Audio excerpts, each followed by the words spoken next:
बिस्मिल्लाहिर्रहमानिर्रहीम। मैं हूं मोहम्मद हुसैन और आप देख रहे हैं मेरा यूट्यूब चैनल वी लर्न। आज की इस वीडियो में हम रैंडम नंबर जनरेट करना सीखेंगे और इसके साथ एक और चीज़ हम इसमें सीखेंगे, वो है फॉर्मेट सेल। इसमें हम सेल्स को के डाटा को फॉर्मेट करेंगे कंडीशनल फॉर्मेटिंग को यूज़ किए बगैर। तो आइए अपनी वीडियो का आगाज़ करते हैं। सबसे पहले हम जहाँ में डाटा फिल करना है, इसमें हमें रैंडम नंबर जनरेट करना है। ये कुछ हमारे पास एक टेबल है, इसमें हमें मास जनरेट करना है और वो मास जो है 0 से लेकर 100 तक होना चाहिए। तो इसके लिए हम फार्मूला लिखेंगे, रैंडम बिटवीन, और इसकी रेंज दे देंगे 0 से कॉमा 100, ब्रैकेट क्लोज करेंगे और एंटर की प्रेस करेंगे। ये एक नंबर जनरेट हो गया। इसके बाद हम इसको कॉपी कर लेंगे, तमाम एरिया सेलेक्ट करेंगे जहाँ तक हमें चाहिए और इसको हम कॉपी कर देंगे। अब ये देखिए रैंडम नंबर जनरेट हो गए।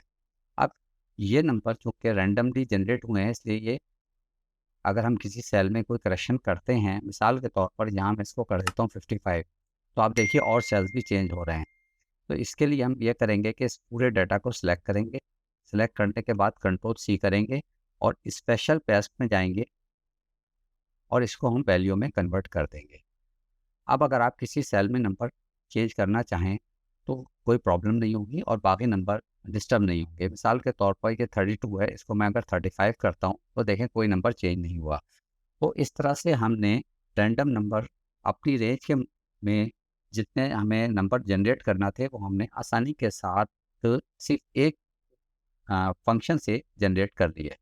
अब इसको हम दूसरा मरहला है हमारा, इसको हम फॉर्मेटिंग करके देखते हैं। इसकी फॉर्मेटिंग हमें कंडीशनल फॉर्मेटिंग करना है, जिसमें आप कंडीशनल फॉर्मेटिंग को अप्लाई नहीं करेंगे।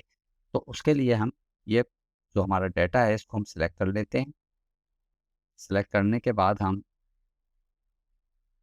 कंट्रोल 1 प्रेस करेंगे, कस्टम सेलेक्ट करेंगे और कस्टम में जो जर्नल लिखा आ रहा है इसको हम डिलीट कर देंगे। इसके बाद हम स्क्वायर ब्रैकेट में लिखेंगे, मिसाल के तौर पर मैं ये चाहता हूँ कि जितने नंबर 50 से कम हैं वो रेड हो जाएं और जितने नंबर 50 या उससे ज़्यादा हैं वो ग्रीन हो जाएं। तो उसके लिए पहले मैं लिखता हूँ रेड,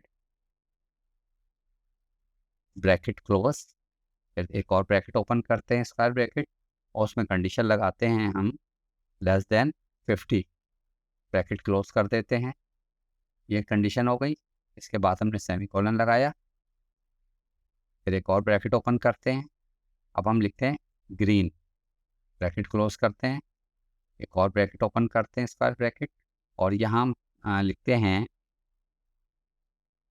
ग्रेटर देन और इक्वल टू 50।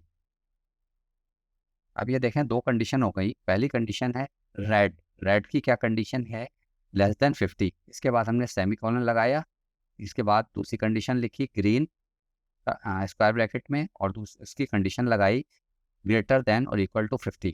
अब हम यहाँ से ओके प्रेस करते हैं। ये देखिए जैसे ही हमने ओके प्रेस किया तो आप ये देखें कि जितने नंबर 50 या उससे ज़्यादा थे वो ग्रीन हो गए और बाकी नंबर जो हैं वो रेड हो गए। इसको थोड़ा सा फॉन्ट को बड़ा कर लेते हैं ताकि विजिबल हो जाए। ये देखिए इसको मैंने बड़ा कर दिया, बोल्ड कर दिया। अब आप देखिए कि वो तमाम नंबर जो 50 से लेस हैं वो तमाम नंबर रेड हैं और जितने नंबर 50 या उससे ज़्यादा हैं वो तमाम नंबर ग्रीन हो गए। अब इसके लिए हमने कंडीशनल फॉर्मेटिंग को अप्लाई नहीं किया, बल्कि हमने फॉर्मेट सेल से ये फंक्शन परफॉर्म कराया। तो उम्मीद है दोस्तों आपको ये वीडियो पसंद आई होगी और मेरी वीडियो पसंद आई हो तो इसको लाइक कीजिए, शेयर कीजिए और जो लोग मेरे चैनल पर नए हैं वो मेरे चैनल को सब्सक्राइब करें।